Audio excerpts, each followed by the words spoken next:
Good morning मेरे प्यारे बच्चों, कैसे हैं आप सभी। मुझे उम्मीद है आप सभी बहुत अच्छे होंगे।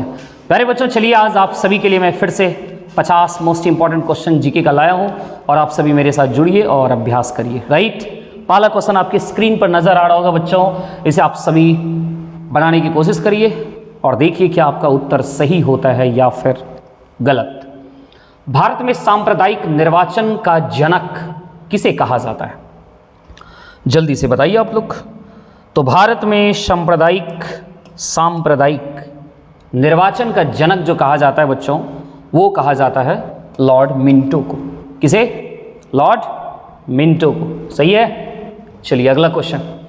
जालियांवाला बाग हत्याकांड के विरोध में गांधी जी ने किस सम्मान को लौटाया था? तो बच्चों, गांधी जी ने जालियांवाला बाग हत्याकांड के विरोध में कैसर ए हिंद सम्मान जो उसे मिला था, इसे वापस लौटा दिया था। नहीं। चलिए अगला क्वेश्चन। जालियांवाला बाग हत्याकांड किस वर्ष हुआ था? तो जालियांवाला बाग हत्याकांड हुआ था बच्चों 1919 में। अगला प्रश्न है बच्चों, लाल बाल पाल नाम से प्रसिद्ध स्वतंत्रता सेनानी क्रमशः किन भारतीय राज्यों से संबंधित थे? लाल मतलब लाल बहादुर शास्त्री, बाल मतलब बाल गंगाधर तिलक और पाल मतलब बिपिन चंद्र पाल। पाल मतलब बिपिन चंद्र पाल, है ना बच्चों।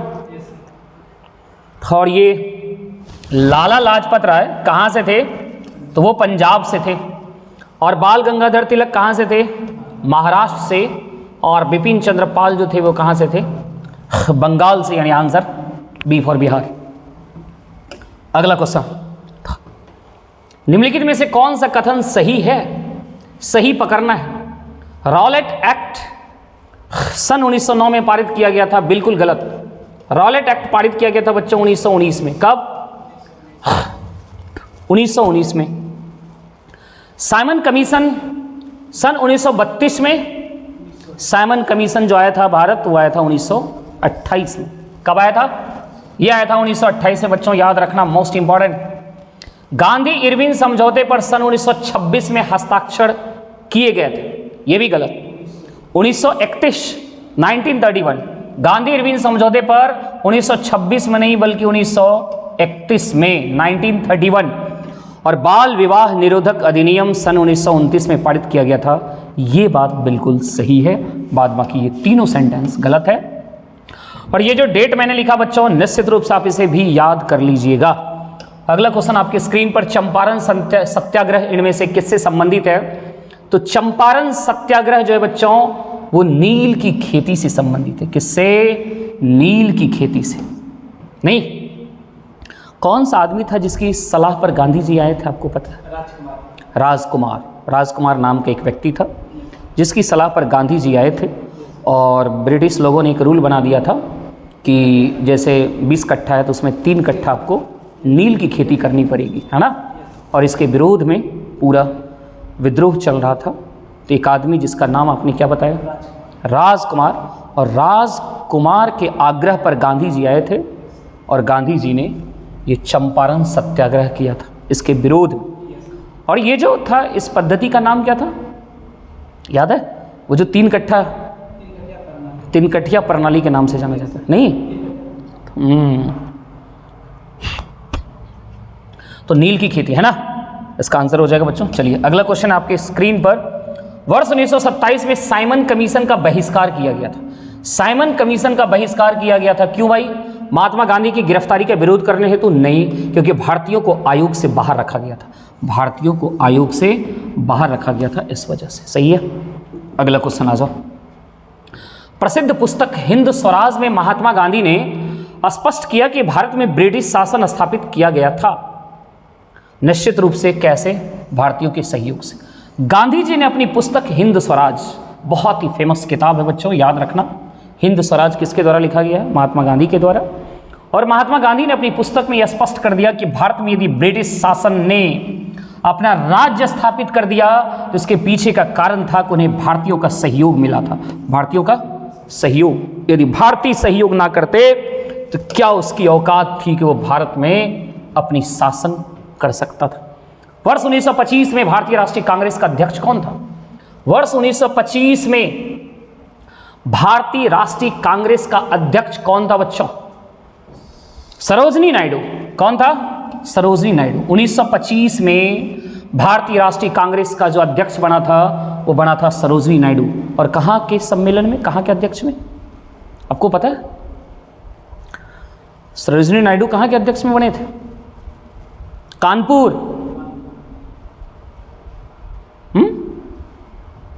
कंफर्म है? ओहो। वर्ष 1925 में भारतीय राष्ट्रीय कांग्रेस का अध्यक्ष कौन था? सरोजिनी नायडू। तो ये सरोजिनी नायडू जो है, मुझे लग रहा है बच्चों वो कानपुर में ही था। कौन सा था? आप श्योर नहीं है?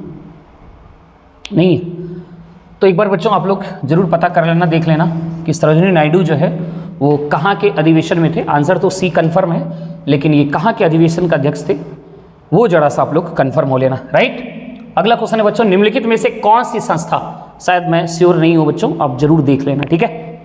निम्नलिखित में से कौन सी संस्था भारतीय राष्ट्रीय कांग्रेस की सहायक इकाई के रूप में काम करती थी? भारतीय राष्ट्रीय कांग्रेस की सहायक इकाई के रूप में काम करती थी होम रूल लीग। कौन सा?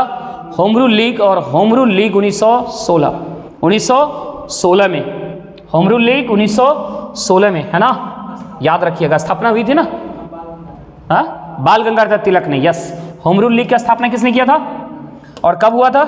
1916 में। किसने किया था? बाल गंगाधर तिलक। बाल गंगाधर तिलक ने 1916 में होम रूल लीग की स्थापना की थी और इसी का जो है विलय हो गया था। इसी का क्या हुआ था? मतलब सहायक इकाई के रूप में काम करता था और बाद में इसका विलय भी हो गया था ना कांग्रेस में, है ना, भारतीय राष्ट्रीय कांग्रेस। चलिए, आई एम श्योर। यस बच्चों, वो सही है। जो कानपुर मैंने बोला था ना, वो सरोजिनी नायडू जो है वो 1925 में जो भारतीय राष्ट्रीय कांग्रेस के अध्यक्ष बनी थी वो कानपुर से बनी थी। यस। भारत का राष्ट्रीय गीत वंदे मातरम। भारत का राष्ट्रीय गीत वंदे मातरम किस भाषा में रचा गया है? तो बच्चों कंफर्म है कि वो संस्कृत में ही रचा गया था। किसमें? संस्कृत में। अगला है, स्वतंत्रता सेनानी भगत सिंह, राजगुरु और सुखदेव को किसकी हत्या के लिए फांसी दी गई थी? ये सभी जो हैं भगत सिंह, राजगुरु और सुखदेव, क्या क्रांतिकारी थे ये सब, है ना, फांसी पे लटक गए। और जानते हैं इन्होंने किसको मारा था? जेपी सैंडर्स को मारा था। जेपी सैंडर्स को मारा था। और ये जो घटिया आदमी था, ये घटिया आदमी लाला लाजपत राय को मारा था, नहीं, और लाठी से मार दिया था, प्रहार कर करके। और उसके विरुद्ध में ये तीनों ने कसम खाया कि तुझे भी मारूंगा, और मार दिया। क्या? इसको मार के उन्होंने बदला लिया। चलिए, महात्मा गांधी दक्षिण अफ्रीका से कब भारत वापस लौटे थे? तो महात्मा गांधी जो लौटे थे वो 1915, 9 जनवरी 1915। और इसी दिन को, इसी वजह से प्रवासी भारतीय दिवस मनाते हैं। कब? 9 जनवरी। याद रखना बच्चों सभी, 9 जनवरी 1915 को महात्मा गांधी दक्षिण अफ्रीका से वापस आए थे भारत। और इसी वजह से 9 जनवरी 1915 को क्या मनाया जाने लगा? प्रवासी भारतीय दिवस के रूप में। यस। अगला, लाला लाजपत राय कहां से संबंध रखते थे? अभी आपने पढ़ा ना, लाला लाजपत राय कहां से थे? पंजाब से थे। कहां से थे? पंजाब से थे।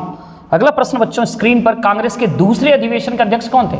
कांग्रेस के दूसरे अधिवेशन के अध्यक्ष, आपको पता होना चाहिए कि कांग्रेस का पहला अधिवेशन का अध्यक्ष जो था वो था WC बनर्जी, व्योमेश, सॉरी बच्चों, क्या था, ऐसे लिखा हुआ ना, व्योमेश चंद्र बनर्जी, WC बनर्जी, वो नाम भी बड़ा टेढ़ा है, व्योमेश चंद्र बनर्जी। ठीक है, कांग्रेस के प्रथम अधिवेशन का अध्यक्ष थे व्योमेश चंद्र बनर्जी, है ना। और दूसरे अधिवेशन का अध्यक्ष कौन हो गए? दादा भाई नौरोजी। तो इनमें से कोई नहीं जानेगा, ऑप्शन तो जाना चाहिए, इनमें से कोई नहीं। दूसरे अधिवेशन का अध्यक्ष थे बच्चों, यानी दूसरा अधिवेशन कब हुआ था? 1886 में। हाँ, 1886 में। और ये 3 बार बने हैं ना दादा भाई नौरोजी, 1886, उसके बाद 1893 में, और उसके बाद हाँ 1906 में। ये 3 बार, 1886, 93 और 1906, ये 3 बार बने। कौन? दादा भाई नौरोजी भारतीय राष्ट्रीय कांग्रेस के 3 बार अध्यक्ष बने थे। वाह क्या बात। और जवाहरलाल नेहरू भी 3 बार बने हैं, 3 बार ना, जवाहरलाल नेहरू भी 3 बार बने हैं। वाह, वेरी गुड। व्योमेश्वर बनर्जी कौन थे? प्रथम, फर्स्ट। अगला, निम्नलिखित में से कौन इंडियन नेशनल कांग्रेस का प्रथम मुस्लिम अध्यक्ष? भारतीय राष्ट्रीय कांग्रेस का प्रथम मुस्लिम अध्यक्ष कौन थे? बदरुद्दीन तैयब जी। कौन थे? बदरुद्दीन तैयब जी थे। अगला क्वेश्चन बच्चों, वर्ष 1906 के कांग्रेस के वार्षिक अधिवेशन की अध्यक्षता किसने की थी? बताइए। तो अभी आपने पढ़ा ना, दादा भाई नौरोजी 3 बार, है ना, उसमें एक 1906 भी है या नहीं है? तो ये कौन थे? दादा भाई नौरोजी, यानी ऑप्शन होना चाहिए बच्चों सी। ओके, याद रखना किस किस साल दादा भाई नौरोजी भारतीय राष्ट्रीय कांग्रेस का अध्यक्ष बने थे, और वो जो सम्मेलन हुआ था वो कहाँ कहाँ हुआ था, ये सब भी एकदम भारतीय राष्ट्रीय कांग्रेस तो एकदम मोस्ट इंपॉर्टेंट टॉपिक है। शायद ही कोई ऐसा एग्जाम होगा जहाँ से क्वेश्चन नहीं आता। क्या नरम दल तथा गरम दल के बीच मतभेद हो गया था भारतीय राष्ट्रीय कांग्रेस के किस सम्मेलन में? किस सम्मेलन में नरम दल और गरम दल अलग हो रहा था? सूरत। जानते हैं ये कब हुआ था सूरत अधिवेशन? 1907। कन्फर्म है ना? ये बच्चों याद रख लेना, 1907। कब? 1907 में। Yes, very good. अगला क्वेश्चन आ जाओ। भारतीय राष्ट्रीय कांग्रेस के प्रथम महिला अध्यक्ष, भारतीय राष्ट्रीय कांग्रेस की प्रथम महिला अध्यक्ष जो था बच्चों वो एनी बेसेंट। कौन? और कलकत्ता में, कलकत्ता का अधिवेशन में ना, कहाँ का अधिवेशन में? कोलकाता। एनी बेसेंट कोलकाता के अधिवेशन में बनी थी। एनी बेसेंट नहीं, याद रखना बच्चों, भारतीय राष्ट्रीय कांग्रेस के प्रथम महिला अध्यक्ष। और भारतीय महिला में आ जाए तो सरोजिनी नायडू। भारतीय महिला यदि बोल दे तो सरोजिनी नायडू, और सिर्फ महिला बोले तो एनी बेसेंट, क्योंकि ये तो भारत की नहीं थी ना। अगला, भारत में सचिव का पद किसके द्वारा निर्मित किया गया? वाह, भारत में सचिव का पद, भारतीय परिषद अधिनियम 1861 किसके द्वारा? भारत सरकार अधिनियम 1858 या 1861? तो इसका आंसर होना चाहिए भारत सरकार अधिनियम 1858, 1858 ना, 1858 में, है ना, एक पद क्रिएट किया गया जिसका नाम क्या था? सचिव। बड़ा इंपॉर्टेंट पद है ना, सचिव का पद।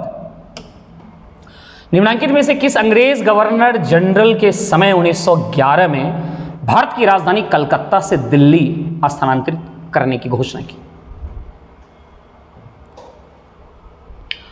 Lord Mountbatten, Lord Canning, Lord Hardinge? तो आपको याद रखना है लॉर्ड हार्डिंग।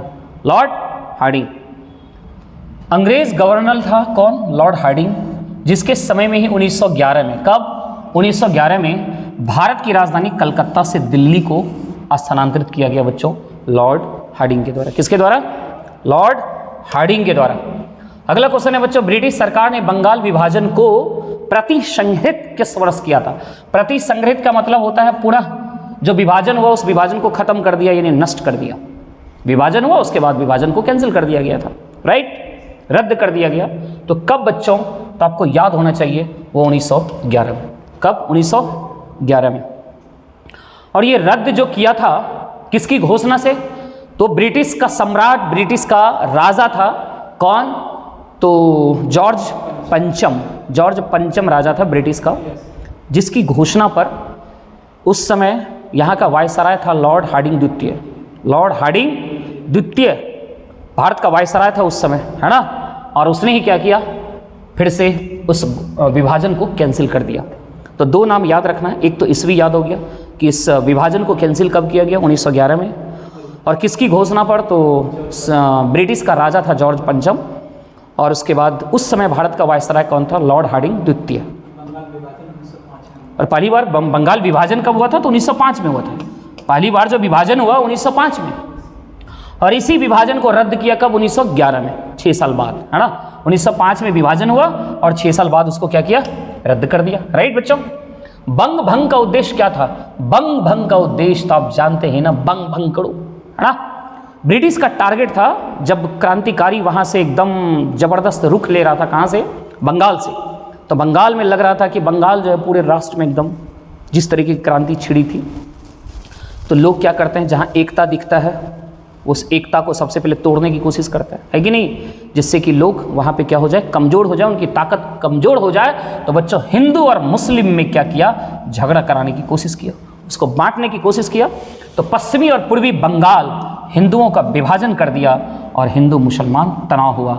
इस वजह से फूट डालो और राज करो की नीति पर कायम रहता था वो, है कि नहीं। जहाँ भी एकता दिखे सबसे पहले एकता को खत्म करो। इसलिए इतिहास पढ़ना जरूरी है बॉस। इतिहास पढ़ोगे तो समझ में आएगा कि किस तरीके से दुश्मन लोग हमें कमज़ोर करते हैं और दुश्मन पे जीत हासिल करना है तो हमें किस रूप में हमेशा तैयार रहना चाहिए। निम्नलिखित में से किसने बंगाल के विभाजन को निरस्त किया? अभी आपने पढ़ा ना, किसने बंगाल के विभाजन को निरस्त किया था? तो उस समय यही वायसराय था, लॉर्ड हार्डिंग। लॉर्ड हार्डिंग नहीं। अगला है बच्चों, किस समय स्वदेशी आंदोलन प्रारंभ हुआ? स्वदेशी आंदोलन बंगाल विभाजन विरोधी आंदोलन के समय, सही है ना। बंगाल विभाजन विरोधी आंदोलन के समय ही कौन सा आंदोलन? स्वदेशी आंदोलन, याद रखिएगा, प्रारंभ हुआ था। अगला, निम्नलिखित में से किस अधिनियम द्वारा भारत में सांप्रदायिक निर्वाचक मंडल लागू हो गया? बच्चों तो अभी आपने पढ़ा 1909 जिसे कहते हैं मार्लेमिंटो सुधार ना, मार्लेमिंटो 1909 मार्लेमिंटो, है ना। बहुत इंपॉर्टेंट है बच्चों, बहुत इंपॉर्टेंट। सांप्रदायिक की जहां भी बात आ जाए, हिंदू मुस्लिम की बात आ जाए, तो सबसे पहले यहीं पे क्या हुआ, एक अलग निर्वाचन का प्रक्रिया स्टार्ट हुआ था ना 1909 में। मार्लेमिंटो सुधार के नाम से जानते हैं इसको। हमारे शरीर का अधिकतम भार, अब बच्चों यहां से आपका सारा क्वेश्चन दिखेगा साइंस का, ठीक है। हमारे और साइंस में भी बायोलॉजी, सारा क्वेश्चन आपको किसका दिखेगा? बायोलॉजी का। अभी आपको इतिहास का सारा क्वेश्चन दिख रहा था, अब दिखेगा बायोलॉजी का। चलिए बायोलॉजी का क्वेश्चन बनाइए। हमारे शरीर का अधिकतम भार जो होता है वो किससे बना होता है, जरा सोच के बताओ। तो हमारे शरीर का अधिकतम भार जो बना होता है बच्चों, वो कुछ और नहीं जल का, कुछ और नहीं जल का। और जल जो है हमारे शरीर में लगभग कितने होते हैं? तो 60 से 70%, 60 to 70% जो होता है हमारे शरीर के टोटल भार का, वो जल ही होता है। क्या होता है? जल होता है। 60 to 70% जल होता है बच्चों, याद रखना। मानव शरीर में होता है कितना परसेंट पानी? तो लगभग 70%। लगभग कितना? 70% पानी होता है बच्चों। अगला आ जाओ, मानव शरीर में सर्वाधिक प्रचुरता में पाए जाने वाला तत्व कौन सा है? सर्वाधिक मात्रा में पाए जाने वाला तत्व, तो देखो बच्चों, सबसे ज़्यादा पाया जाता है ऑक्सीजन। क्या पाया जाता है? ऑक्सीजन पाया जाता है ना सबसे ज़्यादा। और ऑक्सीजन के बाद कौन सा तत्व मिलता है हम लोग को? कार्बन मिलता है। क्या मिलता है? कार्बन मिलता है। कार्बन से फिर थोड़ा सा कम क्या मिलता है? हाइड्रोजन मिलता है। Very good. और हाइड्रोजन से थोड़ा कम नाइट्रोजन, नाइट्रोजन, नाइट्रोजन, है ना। और नाइट्रोजन से थोड़ा कम कैल्शियम, और इसके बाद फास्फोरस, हाँ कैल्शियम, और इससे थोड़ा सा कम बच्चों क्या? फास्फोरस। क्या? फास्फोरस, सही है ना, फास्फोरस। यस बच्चों, इस चीज को भी आप लोगों को शायद याद रखना चाहिए। सबसे ज्यादा शरीर में कौन सा तत्व? ऑक्सीजन। ऑक्सीजन से थोड़ा सा कम कार्बन, कार्बन से थोड़ा कम हाइड्रोजन, हाइड्रोजन से थोड़ा कम नाइट्रोजन, और नाइट्रोजन से थोड़ा कम कैल्शियम, और कैल्शियम से थोड़ा कम फास्फोरस। राइट बच्चों, इस चीज को आपको याद रखना। मानव शरीर में सर्वाधिक प्रचुरता में पाए जाने वाला तत्व कौन सा है? ये सीरीज इसलिए याद रखना है बच्चों, हो सकता है यदि ऑक्सीजन ऑप्शन में ना रहे तो कार्बन मारेंगे, कार्बन ऑप्शन में ना रहा तो हाइड्रोजन मारेंगे, हाइड्रोजन ना रहा तो नाइट्रोजन, और इस तरीके से घुमा के पूछ भी सकता है आपको। तो अभी देखो ऑक्सीजन है तो सबसे ज़्यादा तो ऑक्सीजन ही होगा ना, क्योंकि सबसे टॉप में ऑक्सीजन ही रहता है। और कितना परसेंट रहता है ऑक्सीजन जानते हैं? 60% के आसपास, नहीं 65 के आसपास आपका ऑक्सीजन रहता है बच्चों। मानव कंकाल में अब तक ज्ञात हड्डियों की संख्या, तो मानव कंकाल में अब तक ज्ञात हड्डियों की संख्या 206। कितने होते हैं बच्चों? 206 होते हैं, याद रखना। अगला प्रश्न बच्चों, स्क्रीन पर 20 वर्ष की आयु पर मानव शरीर में हड्डियों की संख्या कितनी होती है? 20 वर्ष में वयस्क हो जाते हैं ना, तो आंसर 206 ही होना चाहिए। 206 नहीं है, यानी आप उपर्युक्त में से कोई नहीं लगा सकते हो। निम्नलिखित में से कौन मानव शरीर की सबसे छोटी हड्डी है? सबसे छोटी हड्डी का नाम होता है बच्चों स्टेपीज, और ये कहाँ की हड्डी होती है? कान की हड्डी। कहाँ होती है हड्डी? कान में होती है ना। चलिए, और सबसे बड़ी हड्डी? Femur, femur, femur, femur. सबसे बड़ी हड्डी क्या होता है बच्चों? फीमर। और फीमर कहाँ होता है? जांग में, है ना, थाई में, जांग में। अगला, मनुष्य की खोपड़ी में कुल कितनी अस्थियां होती है? कितनी होती है मनुष्य की खोपड़ी में? कुल कितनी? That is 28। कितने होते हैं मनुष्य की खोपड़ी में? कुल हड्डियां कितनी होती है? 28। Yes, good. अगला, निम्नलिखित में से कौन सा लवण मानव हड्डियों में सर्वाधिक मात्रा में पाया जाता है? हड्डियों में सर्वाधिक मात्रा में क्या पाया जाता है बच्चों, बताओ। तो हड्डियों में सबसे ज़्यादा क्या पाया जाएगा? कैल्शियम लवण के रूप में ना, लवण के रूप में क्या? Calcium phosphate, calcium phosphate, calcium phosphate. लवण, कौन सा लवण मानव हड्डियों में सर्वाधिक मात्रा में पाया जाता है? तो लवण के रूप में कौन सा पाया जाता है? Calcium phosphate, calcium phosphate, calcium phosphate. मनुष्य के शरीर में पसलियों के कितने जोड़े? पसलियां, रिब्स, पसलियां दैट इज हड्डी, पसली, तो पसली दैट इज हड्डी हो गया बोन, और पसली हो गया रिब्स, है ना। मानव के शरीर में पसलियों के कितने जोड़े होते हैं? तो पसलियों के कितने जोड़े होते हैं बच्चों? 12, है ना, 12 जोड़े होते हैं। कितने जोड़े होते हैं? 12 जोड़े होते हैं। अगला, मनुष्य के शरीर में पैर की हड्डी, पैर की हड्डी क्या होती है? तो पैर की हड्डी खोखली होती है, याद रखना। पैर की हड्डी कैसी होती है? खोखली होती है, अंदर से क्या होता है? खोखली होती है, राइट। अगला, शल्य क्रिया में ऑर्थोप्लास्टी एक नाम है बच्चों, मेडिकल के क्षेत्र में ऑर्थोप्लास्टी। ये ऑर्थोप्लास्टी होता क्या है? Open heart surgery? नो। गुर्दा प्रत्यारोपण, किडनी ट्रांसप्लांट? नो। कुल्हे के जोड़ का प्रतिस्थापन, hip joint replacement, hip joint replacement को कहते हैं ऑर्थोप्लास्टी। हिप जॉइंट रिप्लेसमेंट को क्या कहते हैं बच्चों? ऑर्थोप्लास्टी। मेडिकल का शब्द है, ये सब याद रखना, पूछ लेता है। ओ शट, कैंसिल कर दीजिए, कट करिए। प्रत्यस्थ इलास्टिक चल रहा है वीडियो। प्रत्यस्थ इलास्टिक उत्तक जो हड्डियों को एक साथ पकड़े रहते हैं उन्हें क्या कहते हैं? हड्डियों को एक साथ, यानी हड्डियों को जो जोड़ते हैं उसको कहते क्या? उसको कहते हैं लिगामेंट। क्या कहते हैं? लिगामेंट, स्नायु। क्या कहते हैं उसको? लिगामेंट यानी स्नायु। अगला बच्चों, दांतों पर जमी परतें बनी रहती हैं। दांतों पर जमी परतें बनी रहती है किस किस चीज के? तो भोजन के कण भी उस पर रहता है, थूक भी रहता है, मुख का अम्ल भी रहता है, और बैक्टीरिया भी रहता है, यानी ये सभी रहता है। तो आंसर क्या देना चाहिए? D number. अगला, नाखून काटते समय दर्द नहीं होता है। नाखून काटते समय दर्द नहीं होता है, जानते हैं क्यों? क्यों भाई? नाखून मृत कोशिकाओं के द्रव्य द्वारा बने रहते हैं जिनमें रक्त संचरण होता ही नहीं है। तो आंसर हो जाएगा आपका ए नंबर। और वैसे चीज जिसमें मतलब जो बाहरी होते हैं, है ना, जिसमें दर्द नहीं होता है, किसी भी चीज को काटने से दर्द नहीं होता, उसमें एक चीज पाया जाता है जिसको कहते हैं alpha keratin. Alpha keratin, yes. अगला क्वेश्चन, अल्फा केरेटिन देखो आ ही गया। अल्फा केरेटिन एक प्रोटीन है। अल्फा केरेटिन एक प्रोटीन है जो किसमें पाया जाता है? बताओ किसमें पाया जाता है?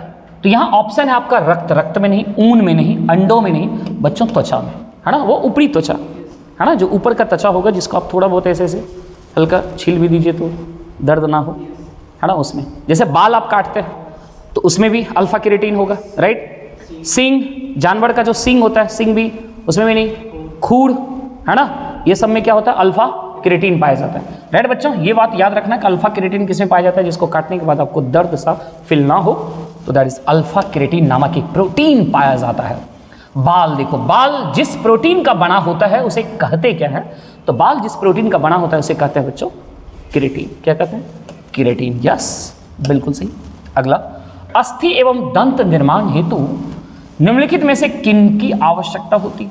अस्थि, हड्डी और दांत निर्माण हेतु जो आवश्यकता होती है वो कैल्शियम और फास्फोरस होता है ना बच्चों, कैल्शियम और फास्फोरस, कैल्शियम और फास्फोरस। अगला क्वेश्चन है बच्चों, निम्नलिखित में से कौन सा पौष्टिक तत्व अस्थि एवं दांतों के निर्माण एवं मजबूती के लिए आवश्यक नहीं है?